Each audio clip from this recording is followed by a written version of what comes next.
Assalamualaikum warahmatullahi wabarakatuh.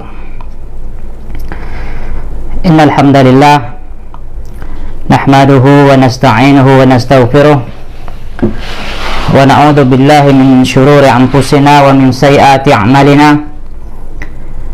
May yahdihillahu fala mudilla lahu wa may yudlil fala hadiya lahu.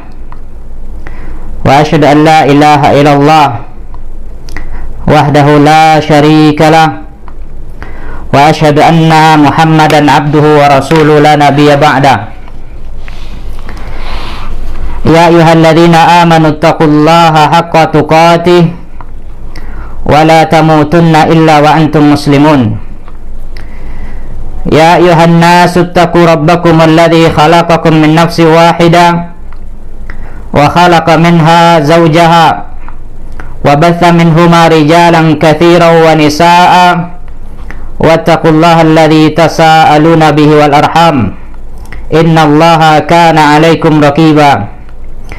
يا أيها الناس اتقوا ربكم يا أيها الذين آمنوا اتقوا الله وقولوا قولا سديدا يصلح لكم أعمالكم ويغفر لكم ذنوبكم ومن يطع الله ورسوله فقد فاز فوزا عظيما.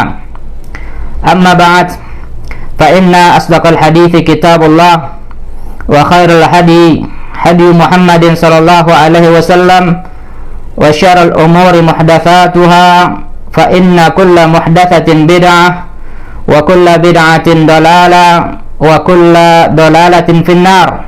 أعزني الله وإياكم من النار.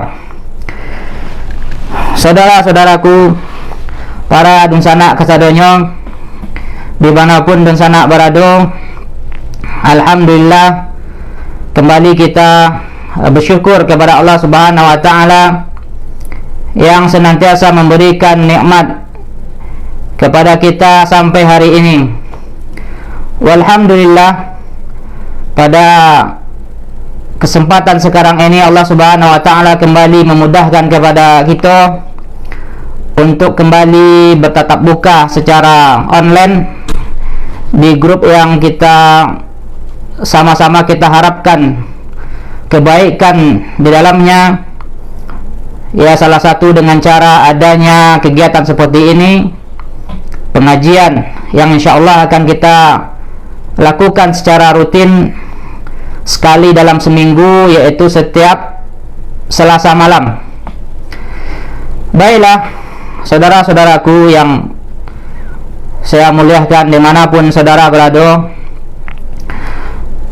sebagaimana yang telah diumumkan sebelumnya, insya Allah materi kita untuk malam ini yaitu membahas tentang kemuliaan ilmu agama dan kewajiban mempelajarinya. Satu hal yang kita maklumi bersama, bahwasanya kita diciptakan oleh Allah Subhanahu wa Ta'ala untuk tujuan yang sangat besar, yaitu beribadah kepada Allah Subhanahu wa Ta'ala. Sebagaimana firman Allah Subhanahu wa Ta'ala, "Wa ma khalaqtul jinna wal insa illa liya'budun." Tidaklah kuciptakan jin dan manusia melainkan untuk beribadah kepadaku. Di sini sangat jelas bahwasanya amanah dan kewajiban yang ada di pundak kita semua ketika Allah Subhanahu wa Ta'ala ciptakan kita di dunia ini adalah untuk merealisasikan tugas yang mulia ini, yaitu beribadah kepada Allah Subhanahu wa Ta'ala. Dan beribadah kepada Allah Subhanahu wa Ta'ala sangat butuh ilmu. Ya, sangat butuh ilmu. Bagaimana kita beribadah kepada Allah Subhanahu wa Ta'ala? Karena itulah Allah Subhanahu wa Ta'ala mengutus kepada kita Rasul, yaitu Nabi Muhammad sallallahu alaihi wasallam. Dan tugas dari Rasul tersebut adalah mendakwahkan kalimat la ilaha illallah sejalan dengan makna ayat tadi, yaitu bagaimana hamba ini beribadah kepada Allah Subhanahu wa taala dengan cara yang benar. Ya, dengan cara yang benar, dan seorang tidak mungkin beribadah kepada Allah dengan cara yang benar yang Allah ridhoi kecuali melalui berilmu terlebih dahulu. Dia belajar bagaimana cara beribadah kepada Allah Subhanahu wa taala agar ibadahnya menjadi ibadah yang diterima di sisi Allah Subhanahu wa taala. Saudara-saudara, para dunsana kesadohnya dimanapun dunsana berada, berbicara masalah ilmu ini merupakan pembicaraan yang sangat penting dan merupakan tolak ukur kebahagiaan seseorang dalam kehidupan dunianya maupun kehidupan akhiratnya. Sebagaimana kata Allah Subhanahu wa taala, yarfa'illahu alladhina amanu minkum walladhina utul ilma darajat. Allah Subhanahu wa taala akan mengangkat derajat orang-orang yang berilmu di antara kalian dan orang-orang yang beriman beberapa derajat. Ini menunjukkan kepada kita bahwasanya mulia seseorang di sisi Allah Subhanahu wa taala tergantung dengan ilmu yang dia miliki, yang tentunya yang dimaksud dengan ilmu di sini adalah ilmu agama. Sebagai sejauh mana dia mempelajari ilmu agama dan sejauh mana dia mengamalkannya, maka seperti itu pula tingkatan dan kedudukannya di sisi Allah Subhanahu wa taala. Dan kita ingin sampaikan beberapa hal yang menjadi keutamaan dari ilmu agama dan keutamaan mempelajari ilmu agama agar bisa memotivasi kita dan menggugah kembali semangat kita untuk betul-betul memberikan perhatian kita terhadap ilmu agama, agar kita jadikan bagian dari waktu kita, hidup kita, ada waktu khusus yang kita gunakan untuk mempelajari agama Allah Subhanahu wa taala. Maka perlu kita sampaikan keutamaan-keutamaan ilmu tersebut agar kita termotivasi, agar kita makin tergugah dan makin mencintai ilmu. Maka pada kesempatan yang berbahagia ini kita ingin sampaikan beberapa hal di antara keutamaan ilmu tersebut. Baiklah saudara-saudara yang dimuliakan Allah Subhanahu wa taala, keutamaan ilmu yang pertama sebagaimana yang telah kita sampaikan pada ayat sebelumnya, yaitu bahwasanya tolak ukur ya kemuliaan seseorang dan derajat kemuliaan seseorang di sisi Allah Subhanahu wa taala dijadikan ilmu salah satu tolak ukurnya.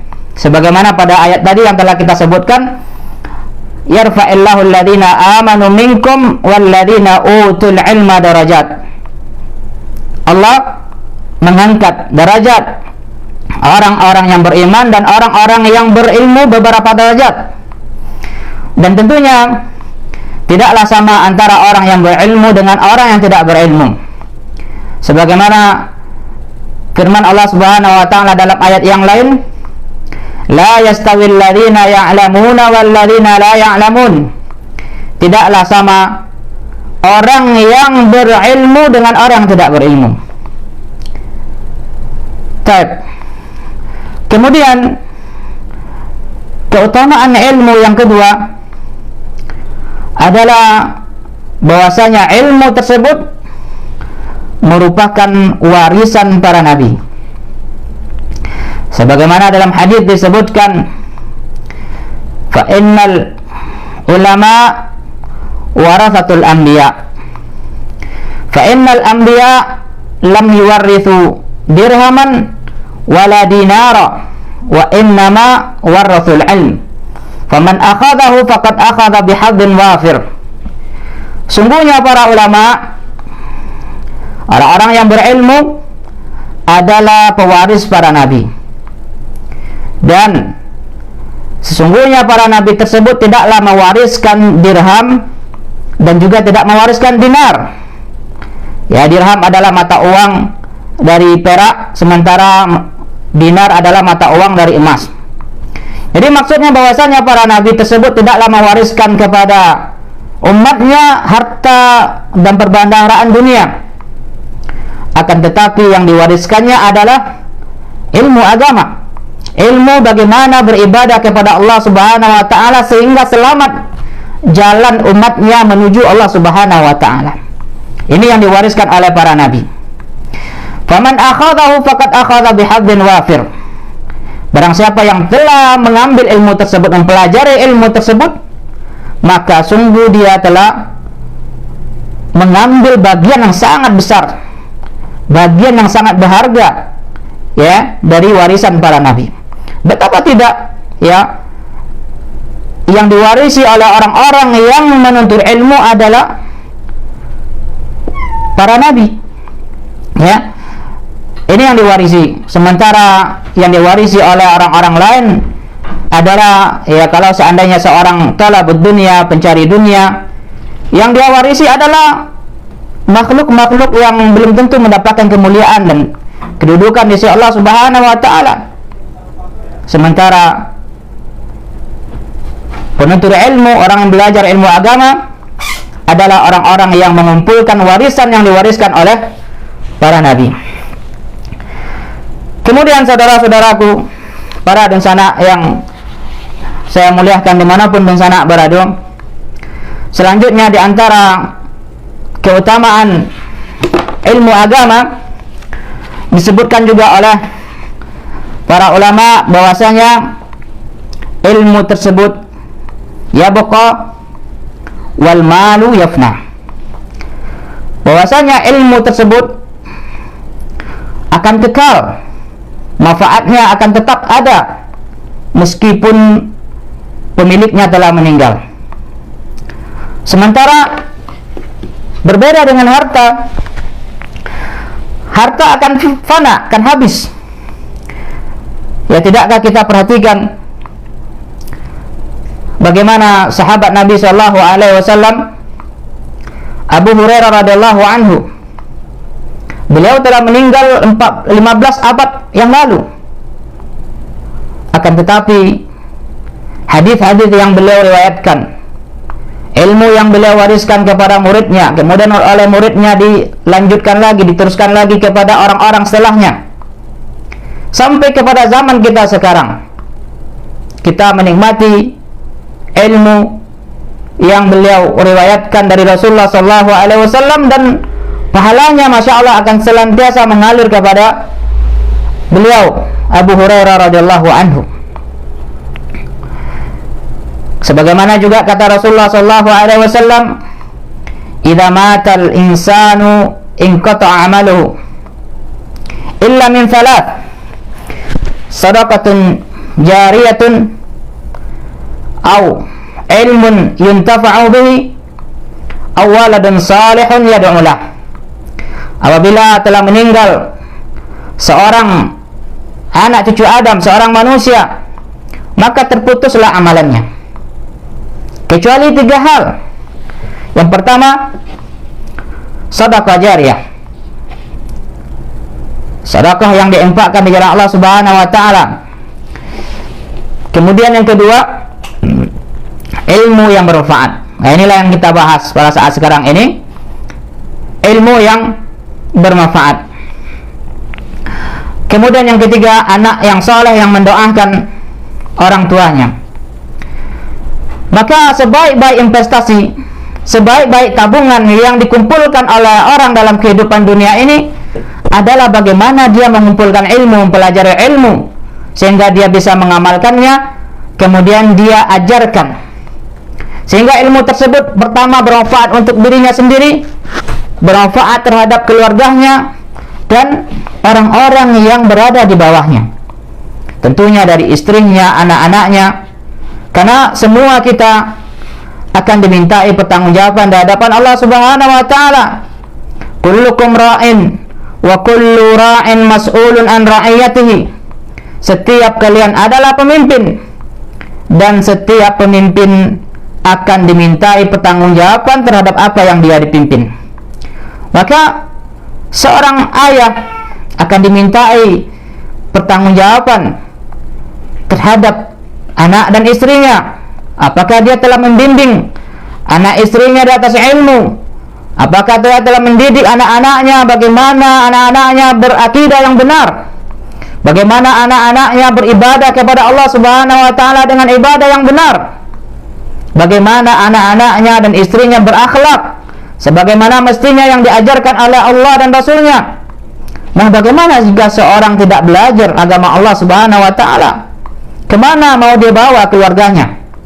Padahal Allah Subhanahu wa taala telah mewajibkan kepada kita, ku anfusakum wa ahlikum nara. Peliharalah diri-diri kalian dan keluarga kalian dari api neraka. Dan hal yang sangat mendasar agar seorang bisa terjaga dari api neraka tentunya ketika dia belajar agama Allah Subhanahu wa taala. Dengan cara seperti itu dia tahu perkara apa saja yang mengantarkan dia kepada kemurkaan Allah Subhanahu wa taala dari apa-apa yang Allah larang, dan dia juga tahu apa saja perkara-perkara yang mendatangkan keridhaan Allah Subhanahu wa taala. Dan ini bisa tercapai ketika seorang memiliki ilmu dan belajar ilmu agama.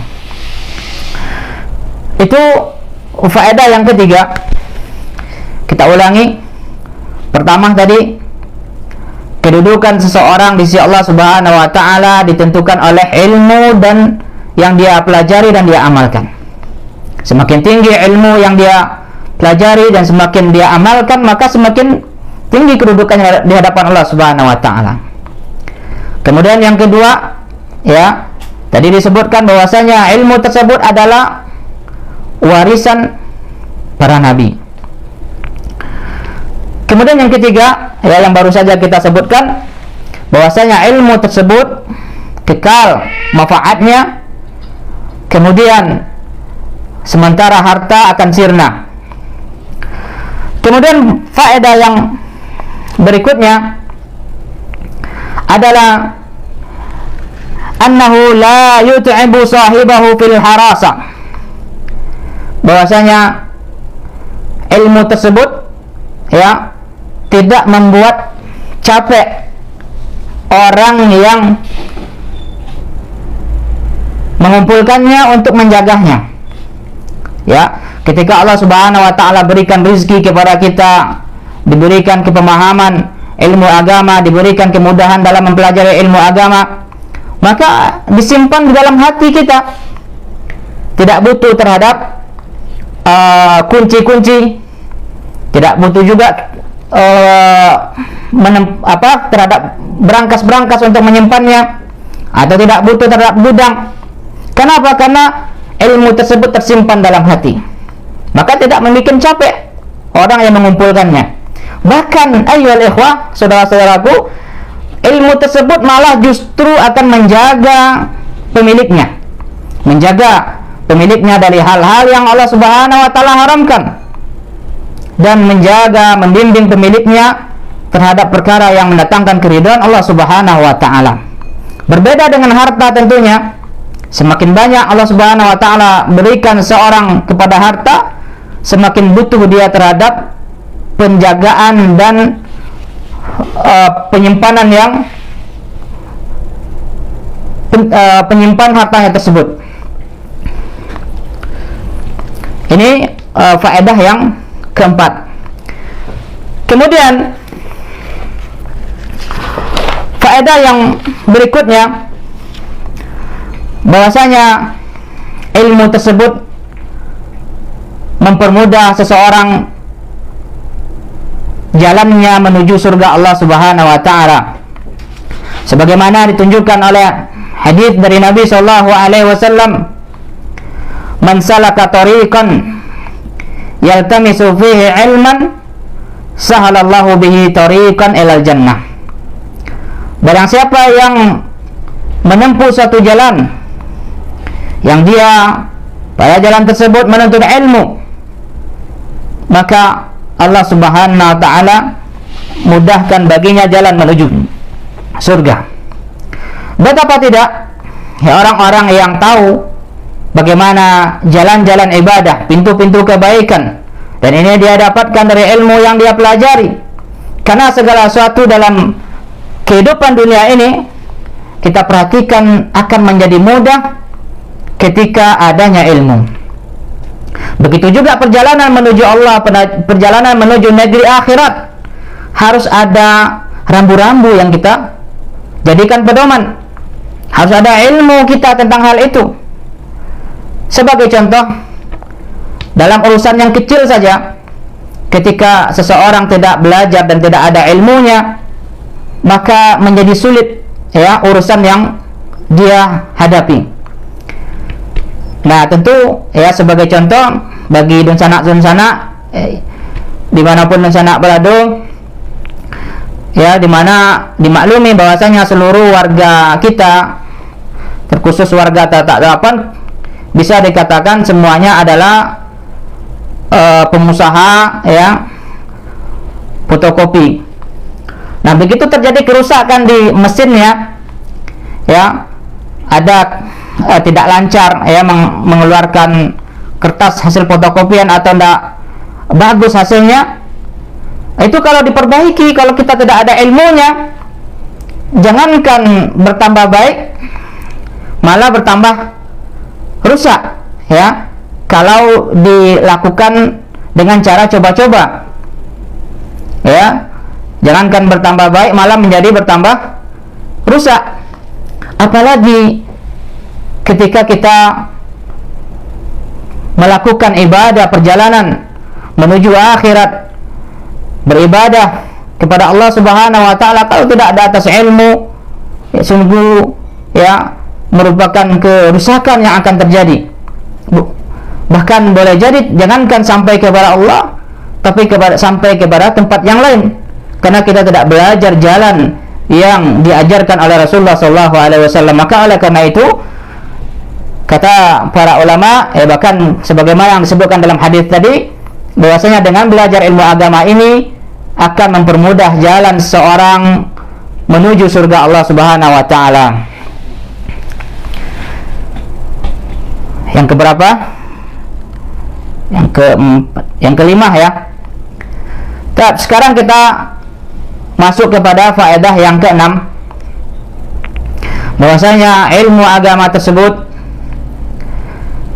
adalah tanda Allah Subhanahu wa taala inginkan kebaikan pada seorang. Jadi tanda Allah Subhanahu wa taala inginkan kebaikan pada seorang, dan Allah ingin menjadikan orang tersebut orang yang baik. Allah inginkan kebaikan pada dirinya, maka Allah akan pahamkan orang tersebut dalam urusan agamanya. Dan ini sebagaimana yang disebutkan oleh Rasulullah sallallahu alaihi wasallam, "May yuridillahu bihi khairan yufaqihu fid din."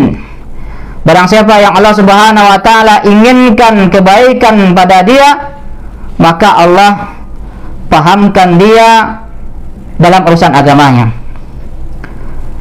Maka satu hal yang patut kita syukuri, ketika Allah Subhanahu wa taala mudahkan kepada kita bersama melalui media seperti ini, Allah Subhanahu wa taala mudahkan bagi kita untuk saling berbagi faedah, saling memberikan nasihat. Ya, mudah-mudahan dengan cara seperti ini, dan kita tentunya berharap ini merupakan tanda dari Allah Subhanahu wa taala inginkan kebaikan untuk warga kita dan untuk saudara-saudara dan sanak yang tergabung dalam grup kita itu. Dengan adanya kegiatan belajar agama, mudah-mudahan dengan jalan ini Allah Subhanahu wa taala tambahkan kebaikan kepada masyarakat kita, warga Teratak Delapan, dan terkhusus bagi dunsanak kita yang tergabung dalam grup grup forum silaturahmi warga Teratak Delapan. Kemudian di antara keutamaan berikutnya dari ilmu agama ini, bahwasanya ilmu agama adalah cahaya yang dengannya seseorang tahu bagaimana dia beribadah kepada Rabb-Nya, bagaimana dia memperlakukan hamba-hamba Allah yang lain. Maka jalan hidupnya berada di atas bimbingan yang benar, di atas ilmu, di atas basirah. Kemudian faedah berikutnya, keutamaan berikutnya dari ilmu agama, bahwasanya seorang yang berilmu tersebut adalah ibarat pelita dalam kehidupan. Dia adalah memberi cahaya kepada yang lain. Sebagaimana kata Rasulullah sallallahu alaihi wasallam, "Fadlul alim 'alal 'abid kafadli lailatul badri 'ala sairil kawakib." Keutamaan seorang yang alim, seorang yang berilmu dibandingkan dengan seorang ahli ibadah. Jadi di sini Rasulullah SAW membandingkan antara dua orang dan kedua-duanya sama-sama memiliki keutamaan. Akan tetapi yang satu lebih memiliki keutamaan dibandingkan yang lain. Yaitu yang pertama adalah orang yang berilmu, tentunya di samping dia berilmu dia juga ahli ibadah. Dan orang yang kedua adalah orang yang ahli dalam ibadah tapi kurang dalam keilmuan. Maka diumpamakan oleh Rasulullah SAW, perbandingan antara kedua orang ini adalah perbandingan antara bulan purnama dengan seluruh bintang yang ada. Kita perhatikan bahwasanya cahaya bulan ketika di malam purnama cahayanya sangat terang, sehingga mudah bagi orang untuk berjalan di permukaan bumi, saking terangnya cahaya bulan tersebut. Dia bercahaya untuk dirinya dan juga menerangi yang lain. Adapun bintang-bintang juga menerangi, mengeluarkan cahaya, akan tetapi cahayanya terbatas pada bintang itu sendiri. Nah, demikian pula perbandingan seorang berilmu dengan orang yang ahli ibadah. Orang yang berilmu, ilmunya bermanfaat untuk dirinya sendiri, ya, kemudian dia bisa berbagi kepada orang lain sehingga bermanfaat juga untuk manusia. Sementara ahli ibadah dia mengambil manfaat untuk dirinya sendiri. Maka oleh karena itu, saudara-saudaraku, ini merupakan hal yang jelas bagi kita bahwasanya mempelajari ilmu agama, meluangkan waktu untuk belajar agama merupakan suatu hal yang sangat penting yang harus kita berikan porsi dalam hidup kita. Kemudian berikutnya, di antara keutamaan belajar ilmu agama, sebagaimana diriwayatkan dalam sebuah hadis, kisah seorang yang telah membunuh 99 nyawa. Kemudian orang ini ingin bertaubat kepada Allah Subhanahu wa taala karena telah banyak nyawa yang berguguran di tangannya. Kemudian orang ini pun datang kepada ahli ibadah untuk menyampaikan keinginan bahwa saya ingin bertobat kepada Allah Subhanahu wa taala dari dosa-dosa yang telah ia lakukan. Kemudian datanglah dia kepada ahli ibadah, menanyakan apakah masih ada peluang bagi dia untuk bertobat kepada Allah Subhanahu wa taala. Maka ahli ibadah tersebut ya melihat, ya, karena dia menceritakan kengerian dosa-dosa yang telah dia lakukan, membunuh 99 nyawa. Maka dengan keterbatasan ilmu yang dia miliki, dia tidak sadar bahwasanya Allah Subhanahu wa taala Maha Pengampun, Maha Penerima taubat. Kemudian dia katakan, dia keluarkan fatwa bahwasanya tidak ada lagi peluang bagi kamu untuk bertaubat. Ya. Tidak ada lagi peluang bagi kamu untuk bertobat. Akhirnya karena orang yang telah membunuh 99 nyawa ini kesal, kemudian dia akhirnya pun menggenapkan orang yang dia bunuh menjadi 100 orang. Dia bunuh pula ahli ibadah ini. Akhir genaplah yang dia bunuh menjadi 100 orang. Kemudian orang ini ternyata tidak berputus asa, kembali bercoba, dan dia bertanya untuk ditunjukkan kepada seorang yang alim, seorang yang mengerti tentang agama Allah Subhanahu wa taala. Maka akhirnya dia ditunjukkan kepada seorang yang ahli ibadah, kepada seorang yang berilmu. Maka datanglah dia kepada orang yang berilmu tadi dan dia tanyakan apakah masih ada peluang bagi dia untuk bertobat, sementara dia telah melakukan dosa ini dan dosa itu, bahkan telah membunuh 100 nyawa, melayang sia-sia di tangannya. Kemudian ahli ilmu ini menjawab, tidak ada yang bisa menghalangi antara dirimu dengan Allah Subhanahu wa taala kalau kamu bertaubat. Tidak ada yang menghalangi taubatmu dengan Allah Subhanahu wa taala. Yang penting terpenuhi syarat-syarat bertaubat. Ya, tidak ada yang menghalangi. Maka ahli ilmu ini, alim ini menunjukkan kepada, memberikan saran kepada orang yang ingin bertobat ini untuk pergi hijrah ke negeri yang di sana orang-orang beribadah kepada Allah Subhanahu wa taala dan penduduk yang baik di sana berkumpul. Maka disuruhlah orang ini untuk berhijrah ke sana. Kemudian orang ini pun melakukan nasihat yang dinasihatkan oleh seorang alim tadi. Pergilah dia menuju kepada negeri tersebut. Namun qadarullah wa ma syafa'al, ajal datang menjemputnya ketika di tengah perjalanan.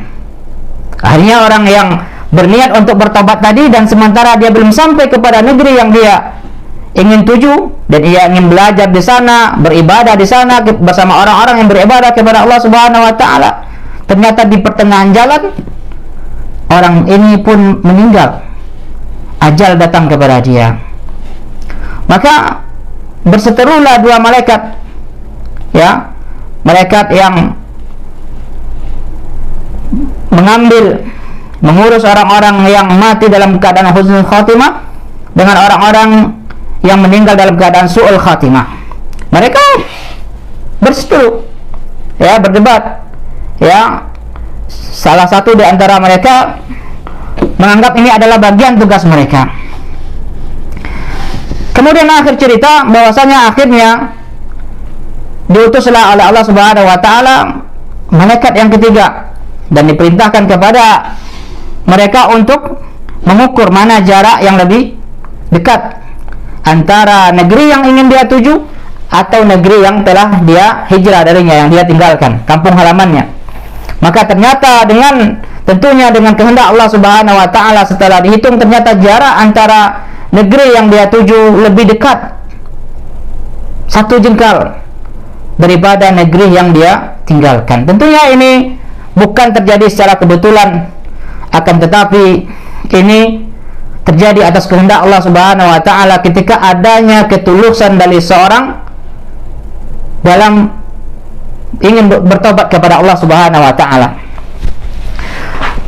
Di sini kita ambil pelajaran bahwasanya seorang yang berilmu itu jasanya sangat besar. Pertama, ilmu telah menyelamatkan dia dari musibah dunia. Ya, kita tahu tadi ketika orang yang ahli ibadah ditanya tentang apakah masih ada keinginan, kesempatan bagi dia untuk bertobat, maka dia bilang tidak. Dia berfatwa tidak ada atas ilmu. Akhirnya orang ini membunuh dia juga. Ini sisi pertamanya. Dia dengan ilmu seseorang bisa selamat dunianya apalagi akhiratnya. Kemudian yang kedua, seseorang yang berilmu bisa menyelamatkan yang lain. Lihat bagaimana bimbingan yang diberikan oleh orang yang berilmu ini kepada orang yang ingin bertaubat tadi. Bahkan orang ini belum sempat beramal kebaikan sedikit pun, kecuali niat yang dia tanam dalam hatinya ingin pergi ke negeri yang di situ terdapat orang-orang baik, orang-orang yang mentauhidkan Allah Subhanahu wa taala. Namun di pertengahan jalan beliau meninggal, dan ternyata Allah Subhanahu wa taala takdirkan dia termasuk orang yang meninggal dalam keadaan baik, dan dia diambil oleh malaikat yang mengurus jasad orang-orang yang mati dalam keadaan beriman. Akhirnya tentu dia menjadi penduduk surga. Ini bersumber dari bimbingan orang yang berilmu. Maka oleh karena itu, saudara-saudaraku, para bencana yang Anda muliakan, mari kita betul-betul memberikan perhatian kepada diri kita dengan memberikan porsi dari waktu kita untuk belajar agama Allah Subhanahu wa taala. Karena itulah yang akan menyelamatkan kita. Ketika seseorang meninggal dan dimasukkan ke dalam kuburan, dan kita tahu bahwasanya kuburan adalah tempat pertama singgah dan awal pemulaan kehidupan akhirat.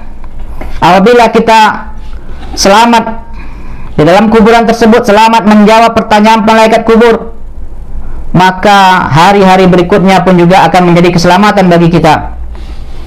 Akan tapi ketika kita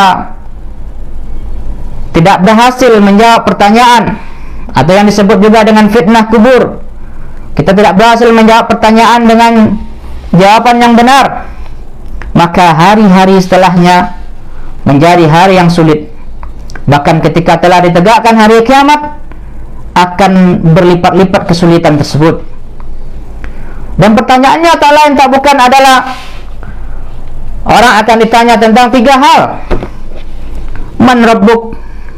Siapa nabimu? Siapa Rabbmu? Wa man nabiyuk? Dan siapa nabimu?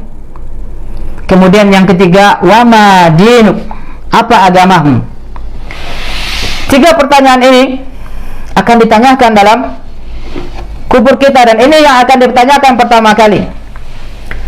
Setiap hamba akan ditanya di alam kuburnya tentang siapa Rabbnya.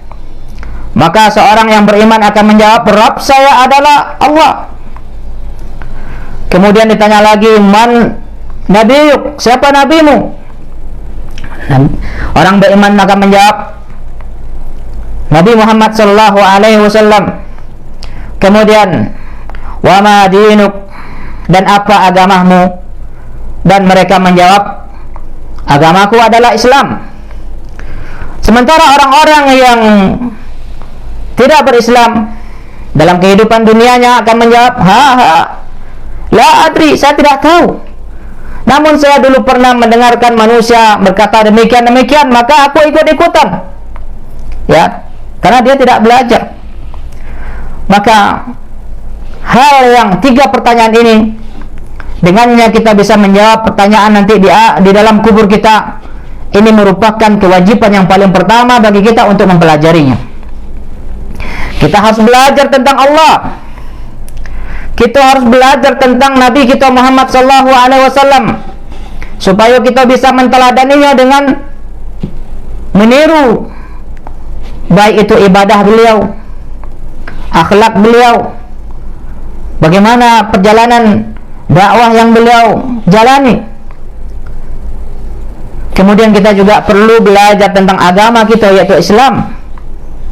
Belajar tentang syahadat, belajar tentang tata cara salat, bagaimana belajar tentang puasa, belajar tentang rukun-rukun Islam, belajar tentang rukun iman semuanya, belajar tentang akhlak, bagaimana cara muamalah, belajar tentang apa saja yang dihalalkan oleh Allah sehingga kita bisa kerjakan, apa saja yang Allah wajibkan, dan belajar tentang apa saja yang Allah haramkan kepada kita.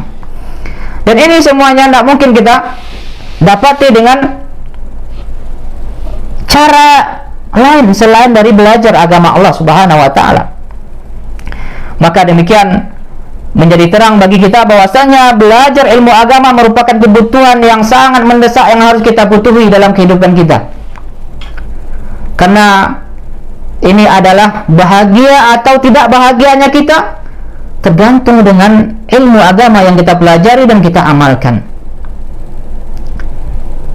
Saudara-saudara yang dimuliakan oleh Allah Subhanahu wa taala, insyaallah pada pertemuan-pertemuan yang akan mendatang kita akan berupaya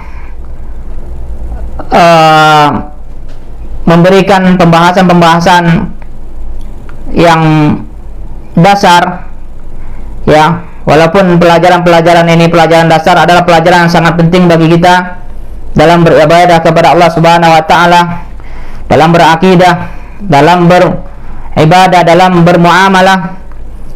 Dan insyaallah akan kita lanjutkan pelajaran-pelajaran ini secara rutin, paling tidak sekali dalam seminggu. Dan semoga Allah Subhanahu wa taala mudahkan hal ini dan memberikan keberkahan terhadap apa yang telah kita pelajari, dan Allah Subhanahu wa taala mudahkan kepada kita untuk mengamalkannya. Dan belajar agama ini adalah kebutuhan kita bersama. Setiap muslim dan muslimah wajib belajar tentang agama Allah Subhanahu wa taala. Sebagaimana kata Rasulullah sallallahu alaihi wasallam, "Talabul ilm faridatun ala kulli muslimin." Menuntut ilmu adalah kewajiban bagi setiap muslim, yang laki-lakinya maupun yang perempuannya, yang tua maupun yang muda. Ini merupakan kewajiban kita bersama. Terkhusus adalah perkara-perkara menjadi kewajiban bagi masing-masing kita dalam hal mengerjakan ibadah kepada Allah Subhanahu wa taala. Ketika seorang ingin salat, maka wajib bagi dia belajar tentang salat yang benar. Sebagaimana kata Rasulullah sallallahu alaihi wasallam, "Shallu kama raaitumuni usalli." Salatlah kalian sebagaimana kalian telah melihatku salat. Kemudian juga ibadah-ibadah lainnya, baik itu berupa keyakinan maupun berupa amalan-amalan, baik berupa ucapan maupun perbuatan, maka semuanya harus kita belajar bagaimana menunaikan ibadah tersebut kepada Allah Subhanahu wa ta'ala. Saudara-saudara dimanapun saudara berada, mungkin itulah yang bisa kita sampaikan pada saat sekarang ini. Insyaallah akan kita lanjutkan pada pertemuan berikutnya, dan insyaallah akan kita jadikan ini menjadi kegiatan rutin kita sekali dalam seminggu.